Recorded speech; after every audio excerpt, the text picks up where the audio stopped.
So sebab Nabi pesan, kalau ada orang tu buat salah ke apa ke, orang tu buat kesilapan, orang tu buat kejahatan, orang tu buat dosa dan sebagainya, orang tu minum arak, orang tu berzina, orang tu buat macam-macam perkara kejahatan dalam dunia ni,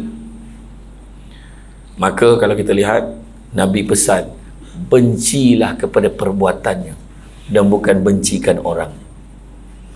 Maka mudah-mudahan orang berubah. Ada satu kisah kalau kita tengok dalam kitab Mukasyafatul Qulub daripada Imam Al-Ghazali. Ada seorang lelaki ni, dia entah macam mana dia tak dapat menahan nafsu dia. Dia boleh gali kubur. Ini cerita zaman Nabi ni. Dia boleh gali kubur dan dia bersama dengan mayat tu. Dia bersama dengan mayat perempuan. Bayangkan dia bersetubuh dengan mayat perempuan. Dan kemudian tangan tak semena-mena perempuan itu bersuara, celakalah engkau wahai manusia, kau malukan aku di hadapan Allah, kau telanjangkan aku di hadapan Allah. Maka masa tu dia terpukul dan dia menangis, dan dia datang, dia berjumpa dengan Nabi dan dia mengaku kesalahannya dekat depan Nabi. Dia cakap dengan Nabi, ya Rasulullah, aku dah buat dosa yang besar ya Rasulullah. Maka Nabi kata apa? Nabi kata, tak apa, sebesar mana pun kalau kita bertaubat, Allah akan ampunkan.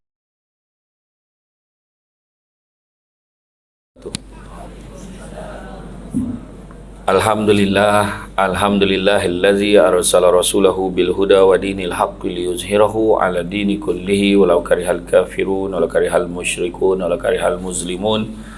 Subhanaka la ilma lana illa ma 'allamtana innaka antal alimul hakim. Rabbi syrah li sadri wa yassir li amri wahlul 'uqdatam min lisani yafqahu qawli. Alhamdulillah, syukur kepada Allah Subhanahu wa taala, segala puji bagi Allah Tuhan sekalian alam. Salawat dan salam ke atas junjungan besar Nabi Muhammad sallallahu alaihi wasallam. Masih banyak diucapkan kepada puan pengurusi acara, begitu juga Ustaz Awang Abdul Rahim, selaku yalah orang besar lah kat sini kan, orang yang pangkat tinggi dekat sini lah. Begitu juga pengurusi ini JTPIL, Jawatankuasa Tetap Pelayanan Islam Limbang. Dan hari ini saya seronok lah sebab dapat datang. Sudah tentulah hari ini hari paling sedih buat saya, sebab hari ini last day saya di Limbang, dan sepanjang hayat saya ini pertama kali saya menjejakkan kaki di Limbang lah. Kedatangan saya kali ini kali pertama. Kali pertama dulu nak datang tersekat di airport. Airport mengada-ngada, penganjurnya bagi masuk ke airport Brunei, langsung Brunei tak bagi masuk, tak tahu pasal. Kemudian waktu dia dah dapat clearance tu, saya dah naik flight dah. Tapi tak apalah, kita ambil pengajaran, naik ikut jalan Malaysia je lah. Dan Alhamdulillah sampai dengan selamat. Dan hari ni kita bicara tentang mu'alaf sampai bila. Kalau ikutkan mu'alaf ni, ialah kalau ikut definisi, mu'alaf adalah merupakan berubah, bertukar, dari segi definisi, dari segi literal, dari segi bahasanya. Dan mu'alaf ini sebenarnya adalah merupakan panggilan bagi orang yang bukan Islam, yang mempunyai harapan ataupun ingin bertukar masuk ke dalam agama Islam, ataupun Islam warisan yang mana imannya masih perlu disokong dan dikukuhkan. Pada surah At-Taubah ayat yang ke-60 disebutkan bahawa para mu'alaf termasuk orang-orang yang berhak menerima zakat. Dan dalam sejarah Islam, kalian ingat orang yang apa, jangan kita rasa rendah diri. Kadang-kadang pada golongan mu'alaf ini, dia rasa diri dia ni macam, yelah aku ni, orang bila sebut saudara baru, dia rasa macam asyik-asyik saudara baru, asyik-asyik saudara baru, kerana dia tak boleh terima panggilan tu. Sebenarnya saudara baru ni, mu'alaf ni merupakan golongan yang paling penting dalam Islam kalau ikut sejarahnya, sebab adalah orang yang paling penting dalam mengembangkan agama Islam ketika dakwah Islam ni disampaikan pada peringkat awal. Dan antaranya golongan sahabat yang memeluk Islam dan mengembangkan Islam dengan sepenuh jiwa dan raga mereka juga sebenarnya adalah mu'alaf pada peringkat awalnya. Dan kalau tengok sahabat kita seorang tu, nama dia Adam Kori, Abang Adam Kori, Abang Adam Kori pun sama lah. Dia macam mana, kalau siapa yang pernah, dia mungkin pernah kot, dia pernah share kot, dia pernah datang, pernah jumpa tak? Dia share macam mana dia boleh masuk Islam. Dia kata kalau betul lah Islam tu betul lah, dia kata. Dia cakap macam tu. minta tunjukkanlah Muhammad pada aku, dia kata. Dia cakap macam tu. Dia minta Tuhan Allah tunjukkan Muhammad pada aku. Dan pada satu malam dia tidur, dia bermimpi, memang dia nampak seorang lelaki, tapi dia tak dapat nak tengok muka dia sebab cahaya dia kuat betul. Dia kata cahaya tu bersinar terang betul sehingga kan dia tak boleh nak tengok, dan dia yakin itulah Nabi. Dan tidak berlengah lagi, esok tu dia memang terus cari kawan dia, dia kata aku nak masuk Islam. So dia bawa ke Masjid Jami' di Kuala Lumpur. Masa tu tak sempat nak jumpa apa, ada seorang imam tu terus suruh dia mengucap 2 kalimah syahadah. Dan dalam tempoh berapa belas tahun Abang Adam Qori masuk Islam, sehingga ke hari ini dia telah berjaya membawa 17 ke 18 orang lagi sahabat dia yang bukan Islam masuk ke dalam agama Islam. Dan bukan itu saja, dia juga berusaha. Saya jumpa dengan seorang lagi saudara Muhammad James. Saudara Muhammad James di Michael James ke? Di Kuala Lumpur. Dia India yang masuk Islam, dan dia buat program khas. Memang semua yang berjaya di Islam kan tu dia bawa ke pejabat dia.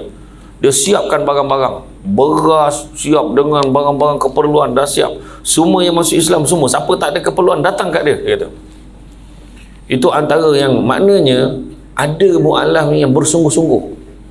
Daripada mu'alaf bersungguh-sungguh nak tunjukkan ke orang bahawa Islam ni adalah agama yang mengambil berat. Dan bila melihat ada saudara baru, maka dia perlu ditolong. Jangan kita rasa segan. Samsul Debat pun pernah jadi baru. Saya dulu masa mula-mula nak jadi Samsul Debat, tiba-tiba jadi Samsul Debat. Tiba-tiba. Macam mana tiba-tiba? Saya dulu pernah lah ceramah. Saya dulu bekerja untuk makluman semua. Saya dulu bekerja, Ustaz pun dah tahulah, saya dulu bekas pengarah undang-undang dan penguasaan, legal advisor. Saya latar belakang saya memang mengambil jurusan undang-undang. Dua-dua saya cover, syariah dan juga civil, dua-dua saya cover. Dan saya sampai sekarang masih lagi di pejabat saya buat consultation. Kalau ada orang minta nasihat perundangan, saya bagi nasihat perundangan secara percuma. Dan sebenarnya saya akan cadangkan peguam mana yang boleh tolong dia. Cari peguam yang murah sikit, mana peguam yang bagus sikit tapi mahal sikit, mana saya boleh cadangkan kepada orang yang minta bantuan, sebab saya tak praktis dah. Dan bila saya dijemput untuk berceramah, saya hanya ceramah part time saja. Part time. Kalau ada free petang atau hujung minggu pergi ceramah. Makin lama makin banyak ceramah. Dan bila dah banyak ceramah, akhirnya saya pun dah tak tahu mana satu part time. Sampai satu ketika saya diminta berceramah di satu masjid, satu surau, tapi saya bila berceramah di luar, saya tak nak guna jawatan saya.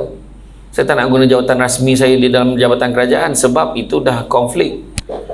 Kan? Jadi dah konflik sebab saya kena guna nama NGO saya. Bila saya berceramah di luar, saya pakai nama NGO. Iaitu Saudara Syamsul Amri bin Haji Ismail, Presiden Pertubuhan Alumni Debat Malaysia. Itu saya, Adam. Jadi saya bila ceramah, entah macam mana, tiba-tiba dalam surau yang saya berceramah tu, penganjur tu terlupa nama saya siapa. Syamsul apa tak nama budak tu. Tapi jawatannya debat-debat macam tu lah. Dia pun tulis dekat whiteboard tu, penceramah pada malam ini Samsul Debat. Itulah mula dia. Dan kebetulan yang dengar ceramah pada malam tu CEO TV Al-Hijrah pada ketika itu, dan dia mati-mati menyangkakan nama saya Syamsul Al-Debati. Melekat terus nama Samsul Debat. Dan kemudian dia promo saya dalam TV Hijrah. Tiba-tiba nama saya meletup. Saya sendiri pun tak prepare. Saya tak prepare keadaan tu. Tiba-tiba pergi sana sini, dah tak boleh, tak ada privacy. Ini semua macam tu. Tadi saya nampak Istiqomah tadi, yang seorang tu. Tadi saya nak masuk tadi. Kan, tak lenguh ke tangan tu. Daripada saya belum turun kereta, dia dah pegang lah. Tadi kan. Macam tu lah. Jadi, waktu saya pergi ke TV Hijrah kali pertama, kira saya macam saudara baru sama. Sampai di TV Hijrah, saya nampak Profesor Dr. Muhaya. Saya nampak Ustaz Don. Saya nampak Ustaz Kazim. Hui, saya nampak dia orang. Bila saya nampak Ustaz Don, saya baru nak tegur dia, kata, steady lah bang. Dia panggil saya Abang Long. Abang Long steady, Abang Long memang steady. Keep it up, dia kata. Saya yang sepatut minat dia. Kenapa pula dia minat kat saya? Saya kata tu. Dr. Muhayya pula, saya baru nak tegur. I dengan husband, I suka betul tengok Ustaz Samsul debat ni. Tiba-tiba semua berubah. Macam tu je lah. Tapi yang paling penting sekali adalah kita pandai bawa diri kita. Itu sebabnya kalau kita tengok cabaran menjadi mu'alaf ni, ada beberapa cabaran biasa yang dihadapi. Yang pertama, berkhatat. Sunat ni takut betul. Nanti tinggal berapa nanti kalau kena putus, dia kata. Macam tu lah dia katakan. Ada sedangkan kita yakinkan, kita meyakinkan dia hanyalah semata-mata atas tujuan sunatnya adalah untuk kebersihan. Untuk kebersihan. Dan juga untuk mengelakkan daripada penyakit berbangkit pada masa-masa yang akan datang. Itu bezanya kita. Kemudian begitu juga sebutan saudara baru pun menjadi halangan. Yang ni sebenarnya pada saya jangan kita risau. Pada saya lagi suka kalau jadi pengantin baru sampai bila. Seronok aja, kan? Isteri saya sampai tak nak anak dah cukup. Dia kata, saya boleh lagi, saya nak. Kan? Tapi orang perempuan ni kadang-kadang itulah nasihat. Saya selalu nasihat ke orang perempuan. Kalau nak berhenti mengandung, bincang elok-elok dengan pengurus kilang. Dia gemar tutup kilang. Tak tahu. Kalau pengurus tu jumpa tapak baru, jangan main-main. Cawangan baru dibuka. Dibuka di Limbang pula tu. Dah Ustaz Awang penat menjawab dengan isteri saya. Apa hal ni Ustaz, kejajak Limbang, betul ke ada program kat sana? Dia katakan, pening kepala kan. Tak adalah, ni gurau je. Kemudian tersisih dan terpisah dari keluarga. Ini antara perkara-perkara yang menjadi halangan dan menjadi cabaran. Sebenarnya berapa lama yang dipanggil mu'alaf? Kalau ikut JAKIM, Jabatan Kemajuan Islam Malaysia, mu'alaf ni hanya sekadar 5 tahun saja. 5 tahun saja mu'alaf, dan kemudian dia sepatutnya sudah dianggap sebagai Muslim biasa. Tetapi disebabkan oleh beberapa cabaran. Pertamanya cabaran hidup. Yang dua yang paling besar saya nampak setakat panggilan saudara baru itu biasa. Pada saya itu biasa. Malahan kita jumpa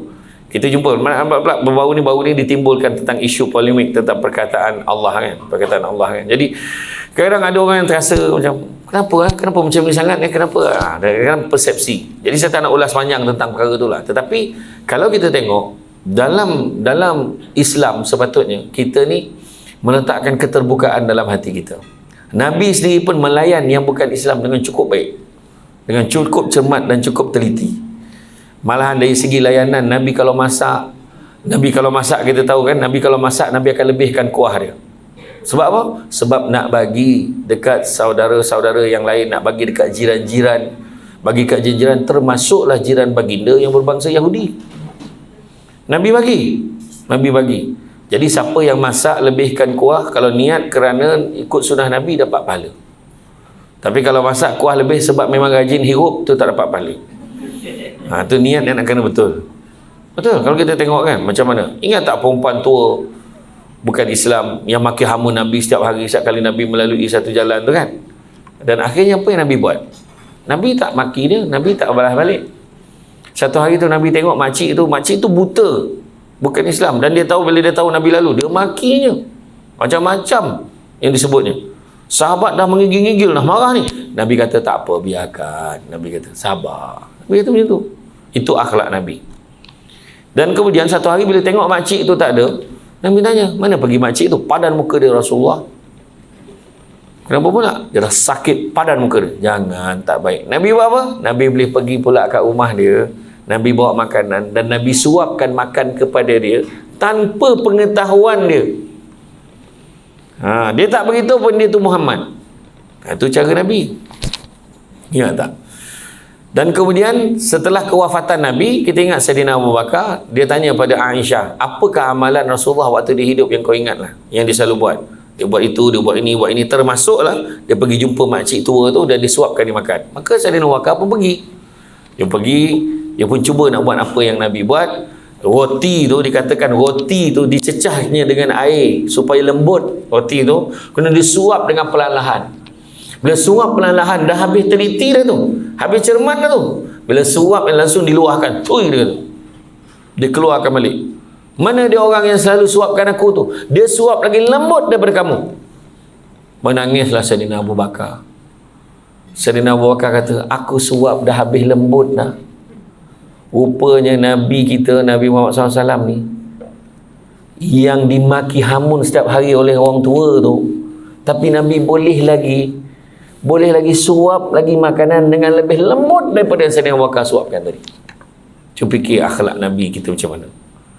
Itu sebabnya kita kena bersikap toleran dan bersikap mesra mu'alaf.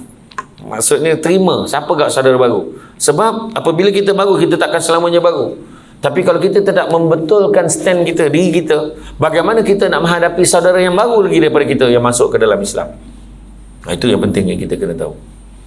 Dan halangan yang paling utama sekali, yang pertama kita tengok, selain daripada menyesuaikan kehidupan tu, kita tengok yang pertamanya adalah disisihkan oleh masyarakat, terutamanya oleh masyarakat yang mana dia pernah berada. Sebelum ni dia duduk dalam kalangan tu, mungkin dalam kalangan masyarakat dia bukan Islam. Semua tahu dia bukan Islam, tapi dia masuk Islam, dia kadang-kadang ada kalanya kita yang merasakan sedemikian, sedangkan masyarakat tak ada pun. Kita yang rasa, dia ni macam pandang aku lain macam je, dia ni macam tak puas hati dengan aku je, ni mesti ni mana-mana ni bisik-bisik, mesti cakap pasal aku. Belajar bersangka baik. Kan Islam ajak kita sangka baik, bukan semua benda pasal kita. Macam saya lalu tadi, saya tahu tak ada orang mengumpat saya. Dekat tempat lain ramai orang mengumpat saya, tingginya, oh sama juga ya, oh mengumpat juga, astagfirullahaladzim. Lepas tu tengok dekat-dekat, dalam TV nampak tua, wajar betul. Tu saya maafkan jugalah, tak ada masalah kan. Tapi memang betul, kita sangka baik. Bayangkan ada orang yang pernah dulu bukan Islam, membunuh bapa saudara Nabi dalam peperangan, siap makan hati bapa saudara dia, Sayyidina Hamzah tu, Wahsy nama dia. Kemudian bila dia dah masuk Islam, Nabi terima dia dengan seadanya. Ada yang riwayat yang menyatakan, kononnya, kisah yang disampaikan, kononnya Nabi boleh maafkan dia, tapi Nabi tak boleh pandang muka dia. Itu adalah merupakan fitnah saja sebenarnya. Nabi tak macam tu akhlak Nabi. Nabi menerima dia, sebab dia tahu bahawa Allah Ta'ala menerima orang yang nak kembali kepada fitrah. Allah Ta'ala terima. Itu sebabnya kalau kita tengok, Islam ni adalah agama yang sangat hebat, sangat dewasa, memuliakan, kan, menghormati, akhlak, apa benda baik semua ada dalam Islam. Itu sebab dia kata Islam berasal pada perkataan selamat, tu selamat, sejahtera. Jadi macam mana kita nak menggambarkan Islam, oh tu tak boleh, ini tak boleh, ini tak boleh. Bukan maksud tak boleh tu tak boleh tanpa sebab. Tak boleh tu ada perkara-perkara pengecualian dia, ada. Kan, ada seorang datang jumpa saya, dia kata, Ustaz kata Islam ni bukan agama paksaan. Tapi kenapa bila nak kahwin dengan bukan Islam, orang bukan Islam kena masuk Islam? Kata bukan agama paksaan. Macam mana nak jawab? Kan? Sama-sama debat kot. Dia nak berhujah dengan saya, dia kata. So saya kata, memang tak ada paksa pun masuk Islam. Kalau nak kahwin, masuk Islam. Kalau tak nak masuk Islam, jangan kahwin. Itu aja. Lainlah kalau ambil pisau kat leher, masuk Islam sekarang. Itu lain lah, tak ada pun. Jadi itu je, simple aja. Siapa kata paksa? Cuma bila disebut la ikraha fiddin, tidak ada paksaan dalam agama, betul. Tetapi tidak ada paksaan tu untuk pujuk, untuk paksa orang masuk dalam Islam, tu tak ada. Tetapi bila dah masuk Islam, maka sudah tentu kita wajib tertakluk kepada ketetapan-ketetapan yang ada di dalam syariat. So sebab Nabi pesan, kalau ada orang tu buat salah ke apa ke, orang tu buat kesilapan, orang tu buat kejahatan, orang tu buat dosa dan sebagainya, orang tu minum arak, orang tu berzina, orang tu buat macam-macam perkara kejahatan dalam dunia ni, maka kalau kita lihat, Nabi pesan, bencilah kepada perbuatannya dan bukan bencikan orang. Maka mudah-mudahan orang berubah. Ada satu kisah kalau kita tengok dalam kitab Mukasyafatul Qulub daripada Imam Al-Ghazali. Ada seorang lelaki ni, dia entah macam mana dia tak dapat menahan nafsu dia. Dia boleh gali kubur. Ini cerita zaman Nabi ni. Dia boleh gali kubur dan dia bersama dengan mayat tu. Dia bersama dengan mayat perempuan tu. Bayangkan dia bersetubuh dengan mayat perempuan. Dan kemudian jangan tak semena-mena perempuan itu bersuara, celakalah engkau wahai manusia, kau malukan aku di hadapan Allah, kau telanjangkan aku di hadapan Allah. Maka masa tu dia terpukul dan dia menangis, dan dia datang, dia berjumpa dengan Nabi dan dia mengaku kesalahannya dekat depan Nabi. Dia cakap dengan Nabi, ya Rasulullah, aku dah buat dosa yang besar ya Rasulullah. Maka Nabi kata apa? Nabi kata, tak apa, sebesar mana pun kalau kita bertaubat Allah akan ampunkan. Kau tak dengar lagi cerita aku ya Rasulullah? Apa yang kau buat? Aku malu ya Rasulullah, aku takut Allah tak ampunkan aku. Besar mana pun Allah akan ampunkan. Kau ceritakanlah. Akhirnya bila dia cerita, Nabi terperanjat, merah padam muka Nabi. Jangan kau lihat, jangan kau datang lagi jumpa aku. Macam tu lah. Nabi masa tu terkejut dengar cerita tu, dalam keadaan terkejut. Dan tak lama kemudian datanglah malaikat Jibril. Malaikat Jibril, Allah menyampaikan salam kepadamu wahai Muhammad, dan Allah begitu, sungguhnya Allah keampunannya maha luas, sedangkan Allah tu maha mengampun, apatah lagi kita sebagai manusia. Pada ketika itulah Nabi pergi menyampaikan berita baik itu kepada dia, sebenarnya Allah telah mengampunkan dosa kamu. Maknanya dalam keadaan itu kita lihat ada orang buat dosa besar betul, orang buat salah besar betul, itu buat salah, ini kita ni masuk Islam, bukan salah apa pun, masuk Islam, kembali kepada fitrah, buat benda baik. Tapi kita kena yakin Allah Ta'ala beritahu apa? Aku sentiasa berada pada sangkaan hamba-Ku. So kena nak buat baik kan, sangka baik. Allah Ta'ala bagi ni ujian ni untuk aku ni, insyaAllah aku kena sabar sikit. Waktu saya pergi umrah pada tahun 2017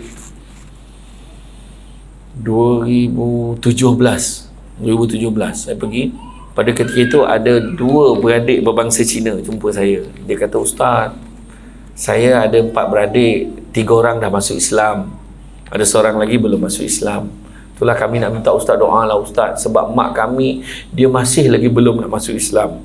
Bila kami pujuk dia masuk Islam, dia kata, tak apa, kau tanam aja aku macam orang Islam, aku tak payah masuk Islam pun tak apa. Dia kata macam tu. Dia kata, puas pujuk, tolonglah Ustaz. Ya, InsyaAllah saya doakanlah, saya kata. Doa sama-sama. Maknanya kesungguhan kena sabar, sebab hidayah ni milik Allah. Hidayah ni milik Allah. Jadi kita dalam hidup ni memang kita kejar 3 perkara je dalam hidup ni. Pertama, hidayah, supaya dapat beza benda buruk dengan benda baik. Mana yang jernih, mana yang kabur, kita boleh nampak kalau ada hidayah. Yang kedua, kejarlah maghfirah, kejarlah keampunan pada Allah SWT. Bayangkan saudara baru mu'alaf yang masuk ke dalam Islam, kosong akaun kita, kosong tu maksudnya kosong daripada dosa bila masuk tu, sebab clear. Malahan orang yang mu'alaf ni dapat keistimewaan pula kalau dia tak tahan puasa, sebab dia baru masuk Islam, baru nak belajar puasa, tak tahannya lapar contohnya kan, maka dia diberikan kelonggaran untuk berbuka, tapi dengan satu syarat, mesti qada balik. Itu kan, minta ampun dengan Allah. Kita banyak buat salah, tetapi pada yang saudara baru, kita clear account. Jadi jaga diri kita. Kita ibarat kain putih yang suci, so jangan dirosakkan dengan fahaman-fahaman dan juga dakwah-dakwah serta hasutan-hasutan yang membawa kita kembali semula kepada jalan yang tidak benar. Dan yang ketiga, lepas hidayah, lepas maghfirah, kejarlah apa disebut sebagai rahmah. Rahmah ni rahmat Allah. Hanya dengan rahmat Allah kita dapat masuk syurga. Dan kalau nak dapat rahmat ni, tak ada cara lain, ibadahlah berbanyak, sebanyak-banyaknya. Jadi itu cabaran disisihkan oleh masyarakat. Oh, jatuh pula dah. Betul ke tak ni? Ni betul? Tak ke yang ni? Mana-mana boleh? Saya kena pakai ni sebab tengah live. Kan, jadi orang tahulah saya di Limbang sekarang, macam tu kan. Kalau dekat Seremban tak pakai ni kan. Jadi, dan yang masalah yang paling besar juga tak kurang pentingnya adalah dari segi masalah ekonomi, keuangan, kehilangan mata pencarian. Kalau sebelum ni dia bekerja, mungkin bekerja yang tak kira halal dan haramnya, dan apa yang menyebabkan masalah selepas itu masalahnya bila tak kenal halal dan haram. Maka bila dah masuk Islam, maka dia dah kena jaga. Sebelum ni mungkin dia kerja dekat kelab-kelab malam, dia menghidangkan arak, mungkin dia kerja di pusat-pusat urut terlarang, kan? Mungkin. Jadi macam-macam kemungkinan, dan kemudian disebabkan dia telah pun kembali kepada fitrah, maka dia bersih suci, maka dia tidak boleh lagi melaksanakan aktiviti ekonomi kerja yang tidak tentu halal haramnya. Maka dia kena cari rezeki yang halal. Maka pada ketika inilah mu'alaf yang dah lebih 10 tahun yang masih lagi belum dapat sumber ekonomi yang tetap, sumber ekonomi yang kukuh, maka dia terasa diri dia masih lagi mu'alaf. Dia masih lagi perlu bantuan. Maka apa yang paling penting sebenarnya adalah kita ni kena berusaha menjadi seorang yang positif. Positif maksudnya kita yakin rezeki Allah mesti ada. Aku masuk Islam ni, ada rezeki Allah nak bagi ke aku. Yakin. Kalau kita tengok Abang Adam Qori, alhamdulillah, dia buka bisnes jual kurta, pakaian untuk pakaian raya, laris. Dia buat bisnes, dan dia juga berjaya hantar rakan-rakan yang mu'alaf, hantar pergi umrah. Berapa ramai dah, berpuluh-puluh yang dihantar pergi umrah dah. Antara yang benda yang boleh dilakukan. Itu sebabnya dari segi ekonomi ni, pertama kita kena strategi. Yakin yang Allah akan bagi, lorongkan jalan untuk kita memperkembangkan ekonomi kita.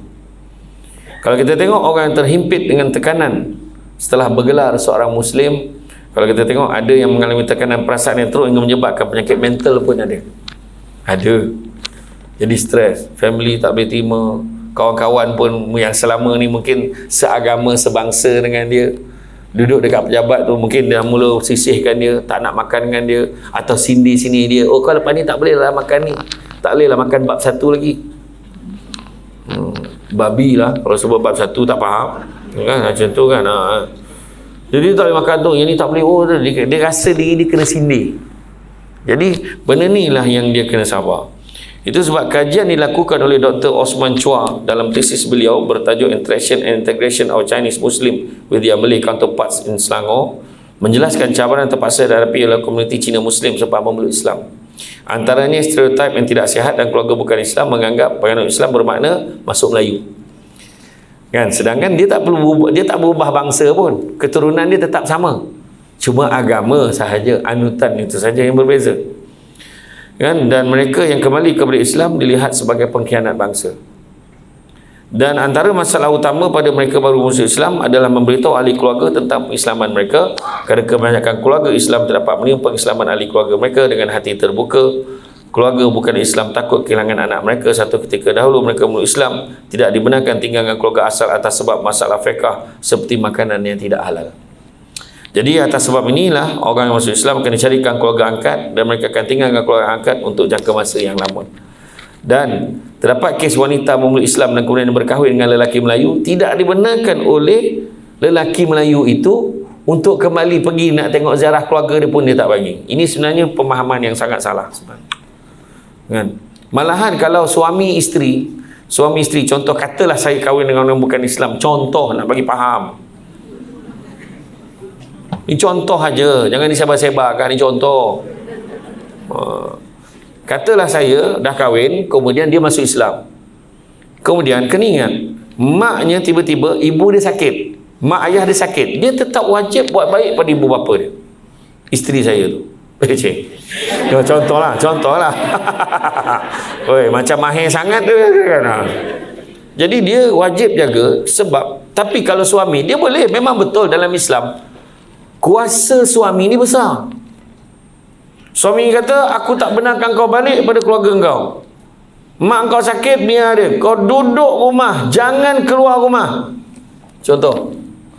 Maka isteri yang taat pada perintah suami dapat pahala, sebab suami dah arahkan begitu, tapi suaminya berdosa sebab suaminya menghalang isterinya untuk berbuat baik pada kedua ibu bapa.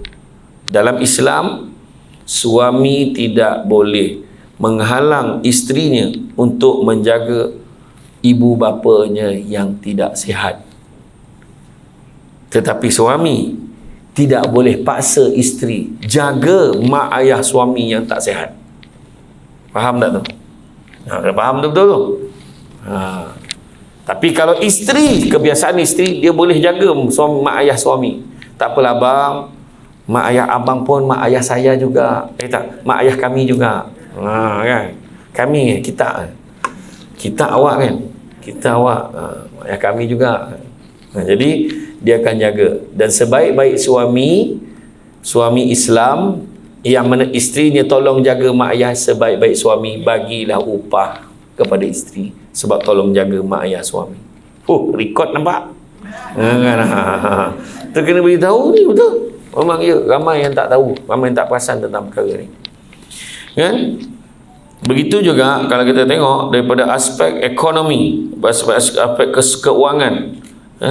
Dalam keadaan aspek keuangan ini, maka kita hendaklah bantu mereka. Macam Islam sekarang ni ada macam-macam inisiatif bantu. Kalau dia biasa berniaga, kita bagi modal permulaan untuk berniaga. Kalau dia biasa dah buat satu perusahaan tertentu, kan, maka kita bantu dia, permudahkan, bagi jalan dia. Kita kena bantu. Sebab golongan mu'alaf ni ada golongan yang perlu disokong dan didokong. Kan? Bukan dukung, dokongan, support. Dalam bahasa orang Limbang, support. Jadi kita kena pastikan mereka boleh berdiri sendiri. Dan kita kena ingat tau, satu keazaman yang kena ada pada saudara baru mu'alaf. Macam mana saya nak keluar Ustaz daripada sini? Satu ayat kena letak dalam hati kita. Ya Allah, hari ini aku bergantung dengan orang lain bantu aku, ya Allah. Tapi ya Allah, kau jadikanlah aku kuat, ya Allah. Mudah-mudahan satu hari nanti aku pun akan bantu orang lain. Tu kena fikir macam tu. Kena ada keazaman macam tu, InsyaAllah. Sebab masalah yang paling besar sekarang adalah ramai orang berperlukan bantuan orang, tapi bila sampai dia datang kemampuan dia boleh bantu orang lain, dia tak nak bantu. Dia lepaskan diri sendiri saja. Itu sebenarnya yang kita kena buat. Saya dulu pun bergantung dengan orang juga. Masa mula-mula dulu bekerja kerajaan, masa kerja makan gaji dulu. Tapi sampai satu tahap, kalau kita ada kemampuan, kita kena bantu orang. Saya selalu share pasal cerita sedekah saya. Saya kata, kalau lah masa sekarang saya pergi umrah dengan mak saya, dengan adik saya, selepas makan tengah hari tu saya cakap dengan mak saya, mak, rasa-rasanya nanti kalau ada kemampuan nanti nak belanja ahli keluarga kita mana yang susah-susah, nak belanja mereka, bawa mereka pergi umrah. Mak saya kata, jangan main-main, ini Madinah tau, dah cakap ni kena buat tau. Iyalah, nak buat lah ni. Dan akhirnya pada tahun 2019 saya dapat buat. Kira 15 orang keluarga saya yang kena bawa. Menung saya. Yang pertama saya, yang kedua buku akaun. Menung. Padan muka. Saya terdengar kat telinga ni masa pergi kat bank. Dulu mana ada transfer banyak-banyak, mana boleh, kita kena pergi kat kaunter. Bila saya pergi, terdengarlah bisikan tu. Kan selalu saya ceramah, sedekah tak pernah miskinkan orang. Ceramah. Terdengar kat telinga, padan muka kau. Kau tahu duit kau habis, kau sedekah, duit kau clear, tak ada dalam akaun tu. Lepas tu kata, lantak lah. Saya buat juga. Sampai di airport, di lapangan terbang KLIA, nak pergi umrah, semua orang pakai kain ihram apa semua. Masa tu separuh daripada perasaan duit habis tu hilang. Separuh je tau, ada lagi separuh lagi. Perasaan hilang tu. Tapi bila sampai ke tanah suci, bila jejak kaki dekat Jeddah, masa tu nampak air mata masing-masing ahli keluarga tu. Masa tu clear. Tak ada dah perasaan duit saya habis. Saya dah tak kisah dah.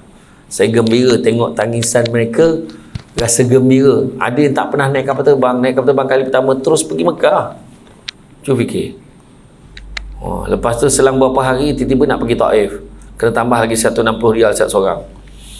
Masa tu saya mula sedih balik semula. Sebab kalau dia sebab dia orang kata, tak apalah lain kali je lah pergi, sebab dia orang tak ada duit.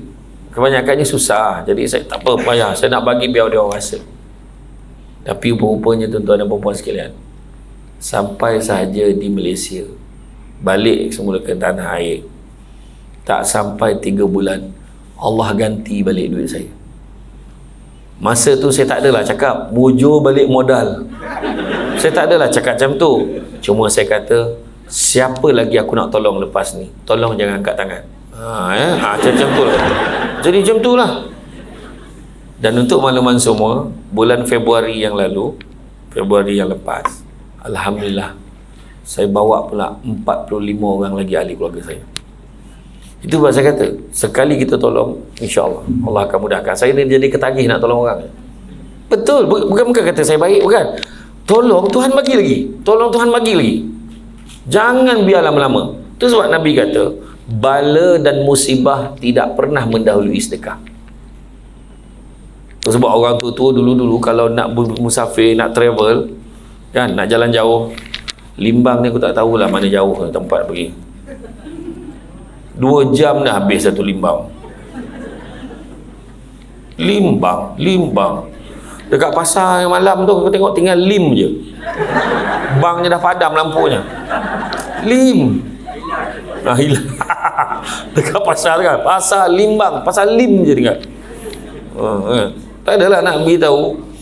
Sebelum bermusafir, singgah dulu masjid yang pertama dia jumpa, masuk duit sebab dia yakin itulah insurans yang akan cover perjalanan dia dengan selamat. Itu sebabnya dalam ni, kita dalam memperkasakan ekonomi kita, kita kena usaha. Berniaga. Kan? 9/10 kan? Kata kan? Dia kata 9/10 punca rezeki adalah pada berniaga. So berniaga. Tapi kan satu syarat, berniaga bila berniaga dengan jujur. Kan, keuntungan maksimum mungkin, kata Nabi, keuntungan maksimum itu mungkin, tak mustahil, boleh buat, tak ada masalah. Tapi jaga akadnya, jaga dari segi amanahnya, jujurnya, jangan menipu. Hari ni ramai yang berniaga menipu. Kan, anak pula dekat dalam Shopee, tengok kan, order tu kan, kadang beli lain, rupa lain, sampai ke rumah lain pula rupanya. Hari ni scammer, pergi umrah pun orang boleh tipu sekarang. Kan, beria-ia je kawan tu, sudahnya tawaf kat KLIA, lepas tu balik semua sampai kat Limbang. Hai, bekas semalam pergi umrah ke? Balik hari je, kata kan, dah kena tipu. Hari ni masyarakat boleh nipu atas nama agama, macam-macam kan. Jadi kalau kita tengok cabaran masyarakat juga adalah merupakan cabaran pada saudara baru, sehingga dikaitkan dengan kejadian murtad disebabkan keyakinan belum kokoh dan gagal menyesuaikan diri. Maka kita perlu faham bahawa apa juga asbab, itu adalah cara hidayah Allah sampai kepada saudara baru, dan siapalah kita untuk mempersoalkannya. Kalau dia ni, kena sabarlah, kena ni lah, kita kena faham. Itu sebabnya cabarannya juga kepada orang yang dah lama Islam, orang yang telah pun sedia Islam daripada kecil. Tanggungjawab dia adalah bagaimana tindakan kita, respon kita kepada saudara baru. Begitu juga ada yang disindir sebagai masuk Melayu oleh keluarga dan kenalan, maka kita kena buang tanggapan sedemikian. Kan sebenarnya dari segi agama, kalau kita tengok di tempat-tempat lain, kadang-kadang di negara-negara luar, kita pun hairan. Macam mana di negara luar kadang-kadang ada yang menerimanya lebih baik daripada kita yang berada dalam negara Islam ni. Kadang stigma masyarakat macam tu jugalah, bukan dalam kes mu'alaf saja. Macam kes ketagihan dadah kan, penagih dadah yang dah terlanjur masuk dalam pusat serenti, masuk dalam pusat pemulihan selama beberapa tahun, kemudian dia keluar kembali pada masyarakat yang bersikap tidak mahu memaafkan orang seperti ini. Sedangkan mereka ni perlu diberi peluang, mereka mendapat didikan dan latihan yang baik dekat pusat pemulihan, mereka kembali pada agama lebih baik daripada sebelum mereka masuk ke dalam pusat pemulihan tu. Tetapi itulah, itu adalah merupakan sikap masyarakat. Jadi jadilah seperti ikan di lautan. Tahu, kita ni kalau dalam bab iman ni, jadilah seperti ikan di dalam laut. Walaupun lautan itu rasanya masin, tapi ikan tidak pernah masin. Tidak pernah masin. Malahan kalau nak masinkan dia, kita paksa dia, kita jemur dia berhari-hari, kita keringkan dia, kita lumur dengan garam, dan akhirnya kita boleh tengok mata ikan tu buntang kerana aku tidak rela dimasinkan. Macam tu lah, nak tunjuk mana pernah masin ikan tu, kita yang memasinkan dia. Nampak? Tu sebabnya kita kena jadi seperti resmi ikan. Dan begitu juga, makin berisik semakin menunduk. Bila masuk Islam, semakin kita merendah hati. Tengok akhlak yang dipamerkan oleh Rasulullah. Sebabnya kalau sayang Nabi, selawat pada Nabi banyak-banyak. Yang kedua, amalkan apa yang Nabi buat, tinggalkan apa yang Nabi tak suka. Nabi dah pesan. Nabi kata syurga ni untuk semua orang. Nabi kata syurga untuk semua orang. melainkan mereka yang enggan. Lah, adakah yang tak nak masuk ya Rasulullah? Syurga ni untuk semua orang, melainkan mereka yang enggan. Adakah orang yang tak nak masuk syurga? Ada, kata Nabi. Orang yang engkar pada perintah Allah, itulah orang yang enggan masuk syurga. Itu cerita dia. Jadi kita hari ni bertuah sebab kita diselamatkan, tak kisahlah oleh manusia, oleh keadaan, tapi kita diselamatkan kerana kita berada di jalan yang benar. Berada di jalan yang benar, nak menjadi manusia yang baik, nak menjadi manusia yang diberi peluang untuk kembali ke jalan yang benar, maka kita kena ambil peluang ini. Itu sebabnya kalau kita tengok kan, rapuhnya emosi dan pegangan mereka yang baru berada di dalam Islam, walaupun mungkin ada yang 7-8 tahun tu baru, sebab perkembangannya tak sama. Ada orang tu masuk Islam dalam 5-6 tahun, 7 tahun, dia dah boleh berdakwah dah pun. Ada orang tu pula dia masih lagi tak yakin, dia masih lagi, betul ke aku buat ni, betul ke duduk dalam Islam ni, macam susah je duduk dalam Islam ni. Maka dengan itulah, kepada mereka yang telah lama Islam, kena bantu, kena support, bantu memberikan sokongan supaya semangat dan motivasi supaya kuat menghadapi cabaran dan rintangan ini. Bak kata orang, cantik dipandang bulan mengambang terang di awan. Kalau dah hidup namanya orang, takkan lari daripada ujian dan dugaan. Maka kenalah bantu, ikut kemampuan kita, yang ikut kemampuan kita. Dan salah satu usaha yang dibuat, inilah yang dibuat oleh Jawatankuasa Perayaan Islam ni. Jawatankuasa Tetap Perayaan Islam, dan begitu juga dengan Pejabat Agama Islam. Ni usaha salah satu yang dibuat adalah buat program ceramah macam ni. Anda bersama dengan saya, anda dengan saya sama je. Apa yang Nabi pesan? Nabi kata sesungguhnya umat Islam dan umat Islam yang lain itu adalah sama. Yang membezakannya hanyalah amal soleh dan ketakwaannya di sisi Allah. Dia bukan sebut pangkat, tak ada. Yang membezakan adalah dia adalah merupakan pegawai agama bahagian limbang, tak ada. Yang membezakan dia sebab adalah dia pangkat tinggi, dia grade 48, grade 52, dia grade jusa, tak. Yang membezakan dia duit dalam simpanan dia banyak ni, tak. Tapi yang disebut yang membezakan amal soleh dan ketakwaannya di sisi Allah. Sebab kadang-kadang kita boleh tengok budak kecil, kita kena cakap, oh, budak ni bagus, suci, murni, dia tak banyak dosa lagi berbanding aku. Tapi pada yang muda nampak yang tua pula, oh dia ni tentu dah banyak amal ibadah dia berbanding aku. Aku ni muda lagi. Kena sentiasa meletakkan yang baik pada orang lain. Macam tu jugalah pandang pada saudara baru, seronoknya jadi saudara baru, dosanya tak banyak, dia ni kan diampunkan oleh Allah segala dosa-dosanya yang telah lalu. Macam tu. Bukan cakap mualaf tu, apa pun tak tahu tu. Bukan macam tu cara dia, kan? Bukan macam tu cara dia. Saya sendiri pun tu sebabnya hari tu saya cerita dengan ustaz dia tu. Saya kata saya pergi ke Indonesia, saya terasa seronok sebab saya pergi ke Indonesia sebab orang tak kenal saya. Pergi di Indonesia saya rasa tenang, tak ada pun orang. Pergi Singapura, dekat airport lagi orang dah kejar saya. Oh, ustaz, ambil gambar. Kan? Betul, di Limbang jangan cakap lah. Nasib baiklah Ustaz Awang Ibrahim ni selamatkan saya, bawa masuk dalam kereta cepat. Turun kapal terbang lagi dah kena tahan lah. Dia dah standby, yang pegang bendera tu, yang macam ni tu. Ambil gambar Ustaz, ambil gambar. Nasib baik tak salah parking kapal terbang tu. Bayangkan ni. Jadi dia kata, pergi Indonesia tenang, tak ada siapa yang kena. Tapi di Indonesia, saya tengok dia punya budi bahasa tinggi betul.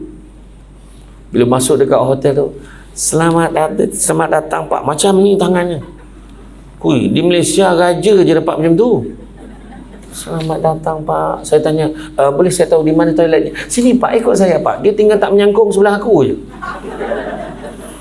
Dahsyat tak dahsyat, dia bawa tunjuk tu sampai kan nak buka pintu bilik air dia tu. Silakan Pak. Dahsyat betul. Tapi tu memanglah dari segi hospitality di Indonesia hebat. Sebab saya difahamkan, sebab dia rakyat dia, masyarakat dia ramai betul, ramai. Sampai kan di jalan-jalan utama di bandar tu kena buat penggiliran. Hari Isnin kereta nombor plate genap je boleh masuk. Hari Selasa kereta nombor plate ganjil je boleh masuk. Sampai macam tu sekali. Punya ramainya orang. Kalau yang nombor genap jalan pada waktu ganjil kena saman. Macam tu lah. So kesimpulannya, janganlah bawa kereta sendiri, naiklah dengan orang. Kan? Ya tuan-tuan dan puan. Jadi mana kata kehidupan kita ni sementara. So apa yang perlu kita buat? Kepada sahabat-sahabat semua, apa yang perlu kita buat? Pertama, kita kena jujur. Mana yang kita tak faham, kita tanya. Mana kita perlu, cakap. Jangan simpan sendiri masalah kita. Share. Kita ada jawatan tetap perayaan Islam, kita ada pejabat agama Islam, kita ada kaunselor, kita ada rakan-rakan dekat Persatuan Saudara Baru. Bincang. Luahkan masalah kita. Kedua, amanah. Jaga agama ni baik-baik. Simpan. Laksanakan apa yang disuruh. Tinggalkan apa yang dilarang. Ketiga, jaga ukhuwah antara satu dengan yang lain. Jangan saling jatuh-menjatuhkan. Jangan kita pandang serong pada orang. Belagak. Baru masuk Islam 2-3 minggu. Belagak nyampah aku. Jangan macam tu. Jaga hubungan. Jaga hubungan satu dengan yang lain. Buang perasaan-perasaan yang tak baik dalam hati. Buang perasaan-perasaan yang penyakit berjangkit ni, buang. Jangan tamak. Kongsi tak apa. Faham ya? Jangan tamak.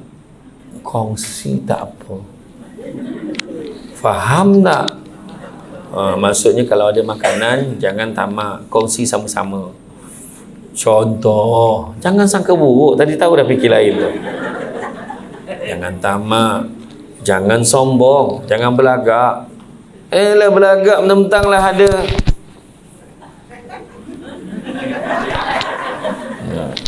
Apa namanya ni? Selempang. Saya rasa macam Shahrukh Khan. Macam tu. Macam mana ni? Hamko hami securalo. Macam tu lah. Terasa macam tu lah perasaan kan. Iya. Kan? Betul, jangan sombong-sombong. Kadang kita sombong dengan benda tak ada apa-apa pun. Aku dapat gambar dengan Samsul Debat. Macam tu. Ambil gambar ramai-ramai. Rami-rami. Ambil gambar rami-rami. Jangan crop tinggal berdua tau. Lepas tu kau buat wallpaper. Dah suami kau marah kat aku. Saya ceramah dekat Kelantan. Kau ni orang tak kira tua muda tau. Yang tua pun pandai selfie sekarang. Saya bergambar dengan satu makcik tu dekat Kelantan. Daripada dalam telekung keluar tangannya. Terkejut aku macam ni. Banyak tau. Dahsyat betul. Saya kata tak padan dengan tua. Kan? Saya pun macam ni. Saya tengok dia makcik tu. Terperanjat lah. Kan? Tu belum cerita lagi yang dekat Rompen saya cek bergambar ramai-ramai tu. Tiba-tiba makcik tu macam bersuara. Free size. Apa pula free size pula? Alah yang macam ni tu. Itu freestyle makcik. Bukan free size. Yang seorang tu badan dalam besar terasa hati dia. Mana free size macam ni? Macam tu kesian. Tahu. Lepas tu jangan dengki. Dengki bahasa Melayu. Bahasa Arabnya hasad. Punya teruknya di Malaysia ni. Dua-dua pakai. Hasad, dengki. Ada je tak puas hati dengan orang. Ada je benda tak suka. Jangan. Buang tu. Buang. Kemudian apa? Seterusnya percaya pada hikmah. Aku ni masuk Islam. Ada hikmah Tuhan nak bagi ke aku. Ada benda baik Tuhan nak bagi ke aku. Fa inna ma'al usri yusra, inna ma'al usri yusra. Kan? Tentu ada kemudahan di penghujungnya. Kan? Apa juga benda susah mesti ada kesenangan di hujung dia. Yakin dan percaya. Kan? Tengok, siapa sangka tak payah berebut-rebut pergi tempat lain. Dekat dalam ni tiba-tiba jumpa Samsul Debat, tak ada mencabar pun. Kan? Tak payah ni. Tadi beria-ya, itulah siapa suruh tak bawa tripod. Record macam mana Samsul Debat ceramah. Nak gelap pun kena tahan. Aku masuk dalam video. Tak ada masalah, okey je. Kemudian apa? Kemudian kita bersifat kita bertanggungjawab atas diri kita sendiri. Tanggungjawab tadi kita sini. Aku nak masuk Islam, aku kena tanggungjawab. Aku kena keluarkan semangat. Untuk anak-anak aku. Mungkin supaya orang kan nampak, biar orang nampak imej Islam ni baik. Aku Islam, tak apalah. Akulah yang kena menyesuaikan diri, bukan orang lain menyesuaikan diri dengan aku. Aku kena sesuaikan diri dengan keadaan. Macam tu. Saya pergi ke satu hotel di Sarawak. Ada seorang pekerja ni, dia dulu Kristian, dia masuk Islam. Dia kata abang dia meninggal dunia, keluarga dia panggil dia balik. Dia tanya saya, boleh tak saya balik untuk hadir upacara? Balik aja lah. Sekadar menghormati, balik, tak ada masalah. Itu abang kita. Dan kemudian cuma tinggal lagi, dia kata saya pergi, tapi waktu dia buat macam ada upacara-upacara tu, saya cuma duduk, saya tengok. Tak apa Ustaz, sebab saya tak nak keluarga saya kecil hati. Tak apa, saya kata duduk aje lah. Tapi itikad dalam hati kita tak. Kita kena jaga. Tapi saya tak buat pun Ustaz. Baguslah macam tu. Tapi kita duduk sebab kita menghormati sama. Biar nampak, oh Islam ni rupanya okey benda ni. Sampai itu semua, ini tak boleh, itu tak boleh, ini tak boleh. Macam-macam tak boleh. Kan? Itulah yang kita, adalah yang kita kena jaga. Dan kemudian apa? Seterusnya respon positif. Apa juga ujian positif. Oh adalah okey ni, okey. Positif. Aku boleh berjaya. Kalau orang lain boleh berjaya, aku pun boleh berjaya. Kemudian istiqamah, keberterusan. Tak boleh kita beramal hari ni kita semayang, besok tak, lepas tu bila tak nak sesuatu pun kita berdoa semayang, lepas tu kita tak buat. Mesti istiqamah, lazim kan. Kemudian apa yang kena ada, kita sebagai seorang saudara baru, sebagai mu'alaf, nak keluar daripada mu'alaf, ikutkan tak bukan mu'alaf dah banyak, dah lebih 5 tahun dah pun kebanyakannya. Apa yang kita kena buat? Pertama, kita kena cepat berubah jadi baik. Kena cepat, jangan lambat kita akan ketinggalan. Kedua, hadir pada program-program yang baik, program-program pengembangan ilmu. Datang, jangan tak datang. Tak nak lah, malas lah, nanti kan jumpa dengan ni, malu lah, apa semua. Tak, datang program-program yang baik. Jangan pilih penceramah. Kalau Samsul debat datang, dia datang. Kalau orang lain yang tak berapa debat datang, dia tak datang. Jangan macam tu. Sebab setiap orang ada perkara-perkara baru yang dia akan kongsikan dengan kita. Yang ketiga, apply. Maksudnya amalkan. Jangan kita dengar, kita faham, mengangguk sampai ke lantai, menulis, mencetak nota sampai berlubang buku, tapi buatnya tidak. Kita tahu kewajipan solat, tapi kita tak solat. Macam mana Allah nak bantu kita? Kita nak Allah bantu kita, tapi kita kena jaga taat. Berhubung dengan Allah selalu dengan talian tetap 24434. 24434. Tahu kan talian tu? Subuh, Zuhur, Asar, Maghrib, Isyak. Tu talian hotline setiap hari. 24434. Bila 4434 2 tak buat, tak sampai. Kan 2434, 14 tertinggal, pun tak sampai. Tu sebabnya penting jaga. Tolong jaga. Apply, amalkan. Kemudian apa? Mantapkan pengetahuan kita. Belajar. Malu bertanya, sesat barat. Sesat jalan tak ada dah, sekarang dah ada Waze, ada map. Sekarang ni sesat barat, tak tahu dia pergi mana. Jadi makna kata, kita ni dari segi ni mantapkan pengetahuan kita. Kain songket, benang sutera, lilit sebelit, buat selempang. Ilmu yang banyak jadi cahaya, walaupun sikit menjadi terang. Kena belajar. Belajar nak membezakan diri kita dengan makhluk-makhluk yang lain yang tak belajar. Kita ada ilmu, kita gunakan akal kita dengan sebaik-baik. Seterusnya apa? Bezakan peribadi. Bezakan peribadi dengan bila kita nak bekerja, bila kita nak mencari nafkah, mencari kos sara hidup ni, kena profesional. Bezakan masalah peribadi kita tu tolak tepi. Kita bekerja betul-betul, bersungguh-sungguh. Ni pelik. Kadang orang Islam pula yang kerjanya kualiti tak elok, yang dikaitkan oleh masyarakat sekarang ni. Oh janganlah, ni orang Islam ni tak boleh pakai, cari orang yang bukan Islam. Sedangkan Nabi kata Allah sangat suka hamba-Nya kalau melakukan satu amal pekerjaan dilakukan dengan baik, teliti dan sempurna. So kena jagalah, kerja elok, profesional, buat betul-betul, buat yang terbaik, bersungguh-sungguh. Kalau kita tengok sebagai contoh pemain bola sepak, beberapa tahun dulu ketika World Cup di mana di Germany kata silap saya, yang Algeria, pasukan Algeria, negara Islam, main bola sepak, main sampai peringkat kalah mati kan, main peringkat kalah mati, last 16 dia lawan tu waktu bulan Ramadan, pada bulan Ramadan dengan tahap puasa, dan main sampai extra time, dia masih lagi berpuasa. Sedangkan mereka diberikan kelonggaran, bermusafir boleh buka puasa, tak, tapi mereka pilih untuk puasa. Profesional, tak ada masalah, bersungguh-sungguh dia. Walaupun kalah peringkat last 16, tapi perjuangan dia tu kan dalam mempertahankan agama tu profesional. Kemudian apa?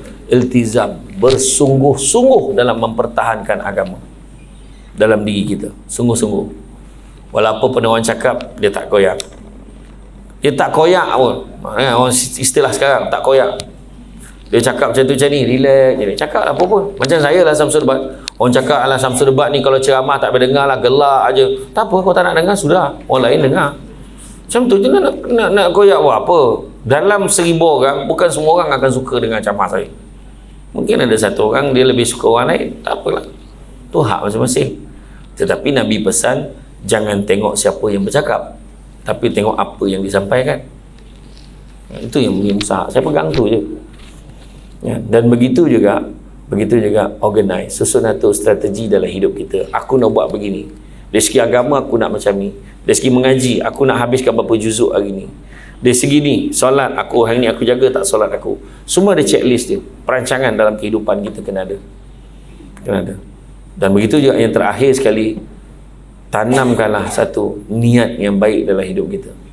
Ingat yang baik-baik, fikir yang baik-baik, buat yang baik-baik. Mudah-mudahan Tuhan balas yang baik-baik. Saya ulang balik. Ingat yang baik-baik, fikir yang baik-baik, buat yang baik-baik. Mudah-mudahan Allah balas yang baik-baik. Jangan lupa hashtag. Ingat baik-baik, fikir baik-baik, buat baik-baik. Mudah-mudahan Tuhan balas yang baik-baik. Itulah dia tuan-tuan dan sekalian. Jadi saya rasa cukuplah sekadar itu. Apa pun yang paling penting dalam diri kita. Kita semua mungkin bukan saudara baru lagi dah, tapi akan ada saudara baru yang akan sampai. Kita ni kena jaga dia. Dan kena ingat tau, saudara-saudara yang agak baru berbanding saya ni dengan Ustaz Wang Abdul Rahim ni sama. Kita semua sama. Kita semua sama. Sama. Kan, aku tengah cakap belajar sikit-sikit lah. Kita semua sama je. Kalau dituai darah, sama merah. Sama merah. Tak ada darah dia ni hijau, dia ni biru, dia ni purple. Tak ada. Sama. Kan? Dan kita ni duduk di bawah langit yang sama, bumi yang sama. Maka kenapa kita nak rasa kita kurang daripada orang, kita lebih daripada orang? Kita sama. Bezanya saya ada hari ni, Ustaz Abdul Rahim pun tak ada, saya kira ada. Cakap apa kan? Tapi bukanlah apa yang ni kan. Saya tak tahulah saya tergamak pakai dekat airport lagi tak kan. Sampai ke airport pakai macam tu kan. Takut tak lepas masuk, dia tetap minta pasport saya walaupun pun saya pakai. Sama. Itu tak usahlah kita apa. Tak usah kita menambik dada nak sombong, tak usah kita nak dengki, tak usah kita nak rasa apa, rasa tamak, tak usah. Yang penting kita sama, saling bantu-membantu antara satu dengan yang lain. Dan saya telah menyatakan komitmen saya beritahu insya-Allah kalau ada kelapangan lagi tahun depan, saya dah cakap dengan Ustaz Wang Abdul Rahim, kita susun lagi, saya akan kembali semula ke Limbang. Saya akan datang dan saya akan bawa Samsul-Samsul yang lain. Kita cadang buat 2 Samsul Debat dan Samsul Rau-Rau round Limbang 3 hari. Kita buat forum saya dengan dia, insya-Allah. Nanti saya tanyalah kalau Samsul Yusof nak join sekali. Nak dia jadi 3 Samsul kan? 3 Samsul. Insya-Allah. Jadi itu saja daripada saya. Saya ucap terima kasih banyak. Tahniah saya ucapkan kepada yang telah memilih Islam. Tahniah kerana memilih jalan yang tepat. Percaya cakap saya, Allah akan murahkan rezeki kalian semua. Allah akan berikan ketenangan pada jiwa kalian semua. Allah akan memberikan keberkatan, kerahmatan, dan saya doakan mudah-mudahan kalian semua dipanjangkan umur dengan segala kebaikan, dimurahkan rezeki dengan segala keberkatan. Itu doa yang paling baik sekali. Panjang umur dengan kebaikan. Panjang umur nyusahkan orang buat apa? Kan? Murah rezeki dengan keberkatan. Mudah-mudahan berkat rezeki kita. Jadi itu saja daripada saya. Terima kasih banyak. Mudah-mudahan dah penghujung dah program saya. Rasa macam baru je sampai program kelima. Malam tadi ramai betul. Tarik-tarik kain seluar saya semua kena tarik. Nasib baik aku pakai tali pinggang. Teruk betul. Yang perempuan pun tak kesian, tarik tangan aku. Ya Allah Allah. Aku cakap dahsyat betul lah bab bergambar ni. Ucap terima kasih banyak. Jadi insyaAllah saya takkan lupa memori datang ke Limbang. Dan seronok sangat datang ke Limbang. Dan saya harap bila saya datang besok ada perubahan pada kebau kat roundabout tu. Kita tambahlah seko lagi biar kesian dia seko-seko di tengah. Kan? Aduh, jadi bahan. Tak pernah ada orang tegur ke bawah kat tengah tu. Aku tegur dan jamah ni. Kan? Ustaz Samsul ni betul-betul lah. Aduh, habis dia tegur. Ke bawah kat roundabout tu pun dia tegur. Jadi itu saja dari saya. Saya ucap terima kasih banyak. Bak kata orang, tenang-tenang, air di laut, sampan kelok, mudik ke Tanjung. Hati terkenang mulut menyebut. Jasa baik pihak penganjur menjemput hari ini, rasa nak junjung. Jadi itu saja daripada saya.